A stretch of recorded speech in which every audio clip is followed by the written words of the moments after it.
Okay, this video is Vern Comes Clean about all the different close calls that I've had with venomous snakes.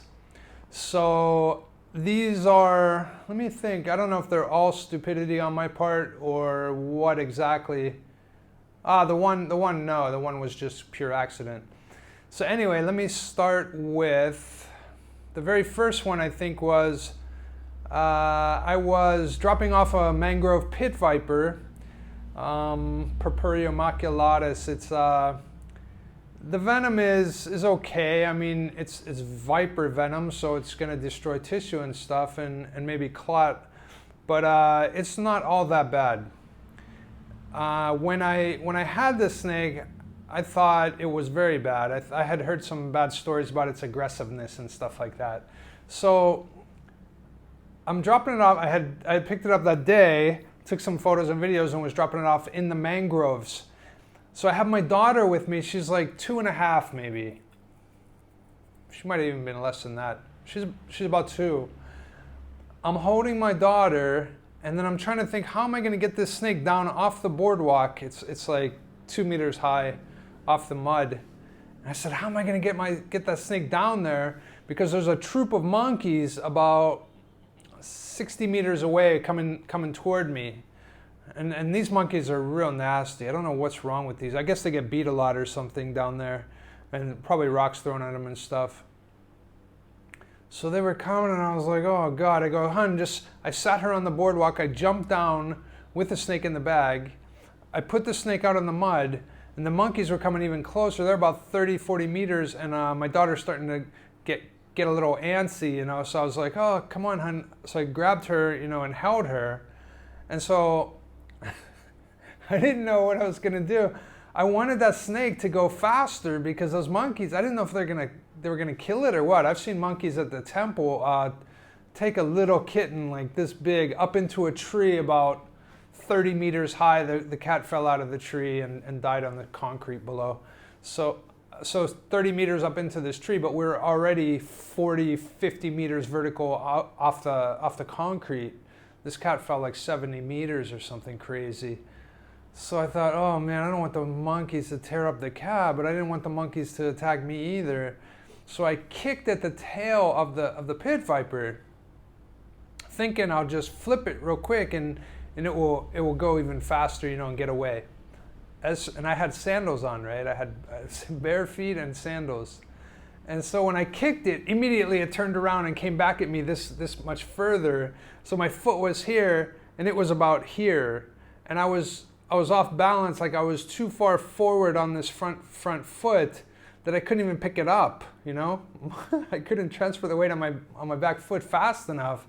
And I was just owned. I was just like, and then I just as fast as I could, but I mean, it was like slow motion, like pulling my foot away. But the snake could have had me absolutely. So that was my first really stupid. That was super stupid. I mean, there's so many factors that can contribute to a snake bite, and you got to eliminate most of the factors. You've got to make it as simple as possible when you're dealing with a snake, so you don't have other things to think about or worry about. I remember being in the forest in Trung, and it was like 2:30 in the morning or something. Had a huge red-headed crate, and I just remember thinking there were all these little rocks and roots around, like where we were trying to film, and I just said to the other guy, I said, stop and look around where you are, because any one of these roots can topple us backwards, and we could suffer a bite for no good reason rather. And but that's how it happens. Like, there's extra things that contribute to a snake bite. It's kind of like driving a car in Thailand. So far I've been fine for 13 years, and it's because it takes 2 people to combine doing stupid stuff, and then you crash. Usually, there's often just one jackass that just totally out of control and kills people. But so same with snakes. Usually you're going to contribute to the problem and to the accident, almost for sure. So that was the first one.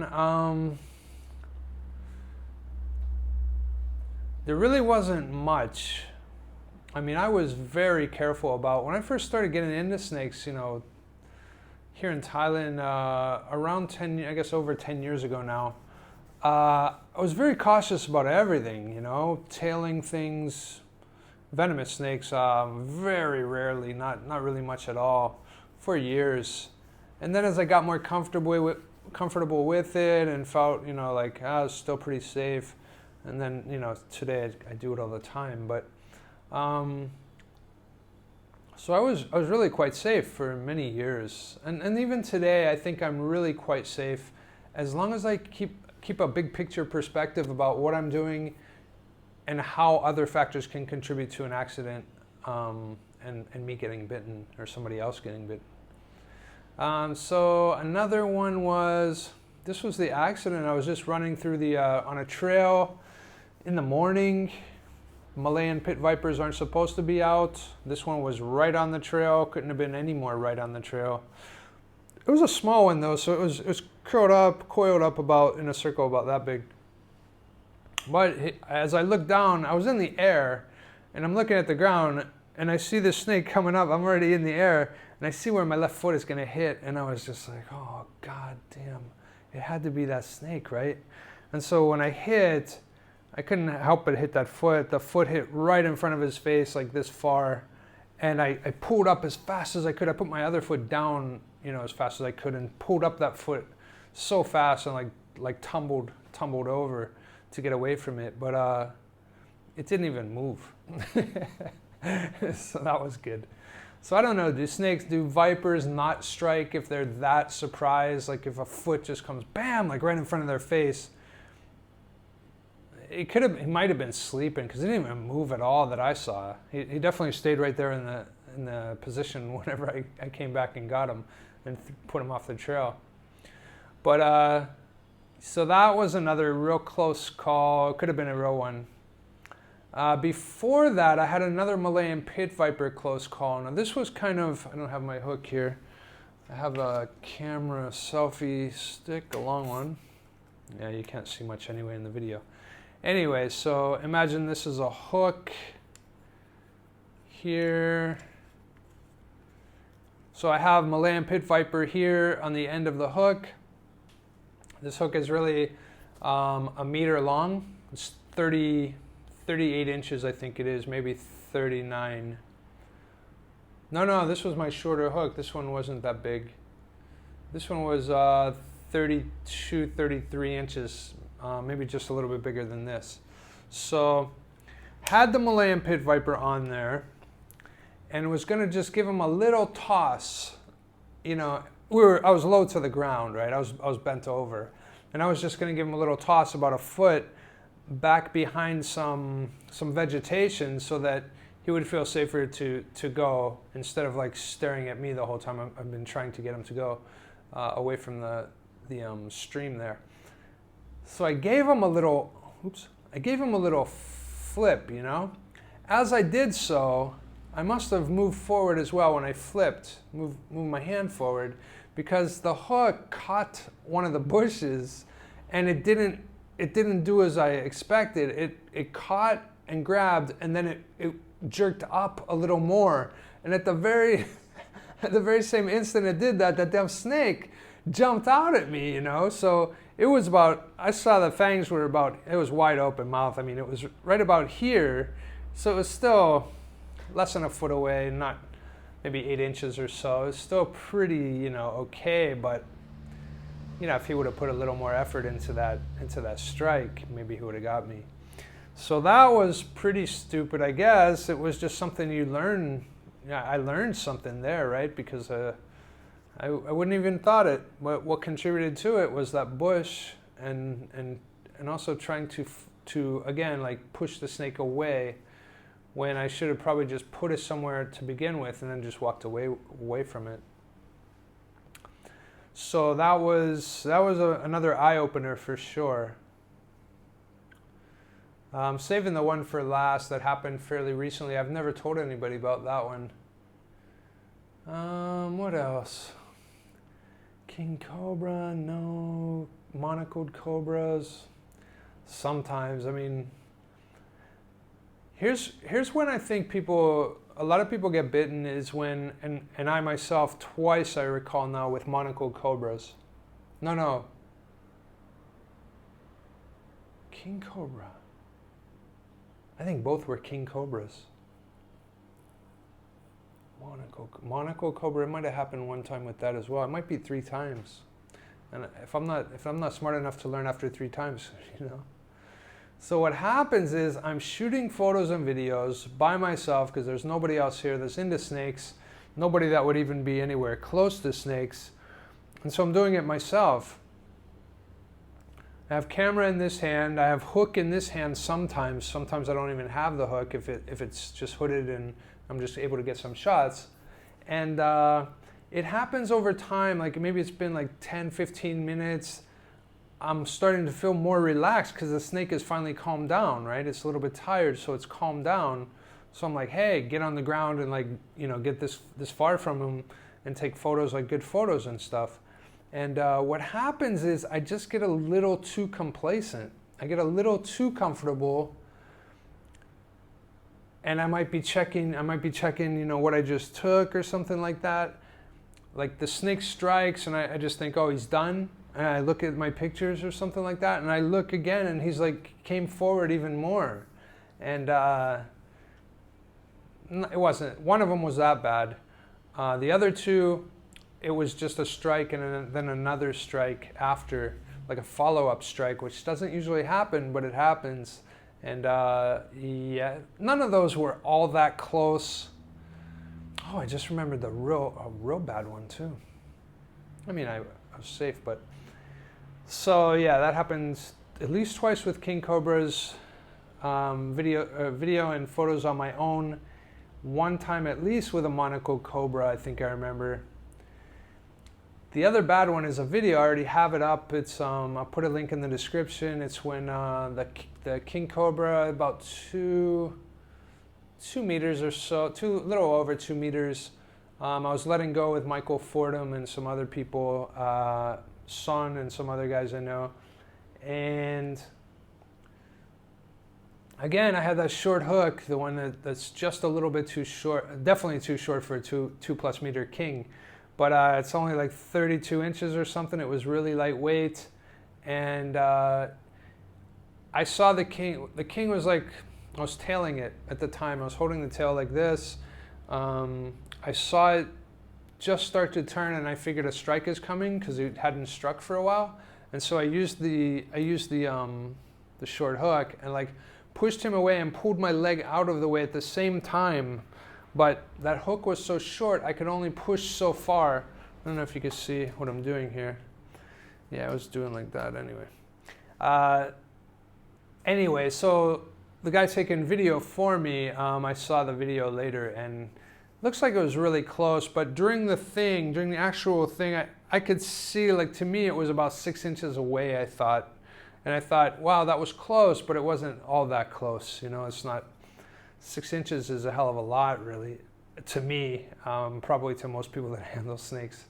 But yeah, so that one was a real close one. And it would have got my shin. It would have got me on the shin. It probably would have been more like a scrape, you know, because your shin is like a bone like this, and then the snake is coming head on like this, and where's he going to put the fangs? I mean, they would probably slip, maybe grab the skin a bit. So those were good, and I don't think there were any more close ones. I mean, there's been close, like a foot away, you know, something like that. But to me, as I said, 6 inches and closer, you know, is getting there. This one happened. It was nighttime. I had people with me that hadn't hurt before, so nobody was really knowledgeable. I saw a coral snake in some leaf litter, and there were lots of rocks around where the snake could have got loose, could have got away. And I thought, and I couldn't see it, you know, at the moment. And maybe what's going through my head was when I lost this other coral snake, it was intestinalis, the brown lung-glanded coral snake, that I kick myself for all the time that I missed it. but I did see it, you know, over the course of a few seconds, so I'm sure about the ID, but still, oh, to lose that snake and the chance to get some great photos just really kind of got to me. So this snake, I've seen it a lot. These little small spotted coral snakes, Complacency. I don't know what the hell was. I guess I wanted to show the people. I think we had a slow night. We had only got like 2 snakes maybe, and it was hard to get 2 snakes, and it was already like 3 hours, 3.5 hours we'd been herping. And I saw that coral and I was like, ah, oh, yeah. And I couldn't, it ducked under the leaf litter, right? And I was like, screw it, you know? I grabbed a bunch of leaf litter like this, and then that's when I felt it wrap around. I can't remember if it wrapped around to here or my finger at the time, but I was like, oh shit, you know, like that, and dropped it, and then I could see clearly where it was. What actually hit me was the tail wrapping around, it wasn't the head, but it was extremely stupid for me just to grab blindly and not know where that head is. I mean, I tell people every time we go out anywhere, listen, don't grab, I even made Elliot, Pelling, I made him let go of this red-headed crate tail that he was holding. It was, as I think back on it, it was probably wedged in the bushes enough that it wasn't going to turn around and get him. But still, I couldn't see the head, and I said, look, drop it now, we'll get it later. We never did. But I tell people this all the time. Don't grab the snake if you can't see the head. It's imperative. You must see the head. And then I just took a chance like that. How stupid was that? And this was recently. This was only last year. This was end of last year, so maybe like November or something. So, like today, I was just sitting there thinking, damn, I've been lucky, but I haven't done anything incredibly stupid yet. Like I've seen somebody do an incredibly stupid thing, or two. But yeah, I've been really lucky so far. Anyway, I just wanted to share those with you. Maybe it will help you stay aware, you know, like stay aware 100% of what you're doing as you're working with venomous snakes. Because, yeah, with time, you know, 10 years ago, I thought, you know, I heard everybody say that has handled venomous snakes, oh, you have to like never lose your concentration about what you're doing, and you have to take it, you know, very seriously every time. And I was like, yeah, of course you do. Like, what the hell? That's like the most obvious thing I ever heard. And I was extremely safe for a while until I got complacent. I just got like, come on, this thing can't get me. I know how it moves. I know what it does. I know what it's capable of. It's not gonna, I can take a little bit more risk than I have been, you know, because I was being super safe. And when I started to take a little bit more risk, eventually it's gonna get you. All right, so I hope that helps somebody. All right, cheers.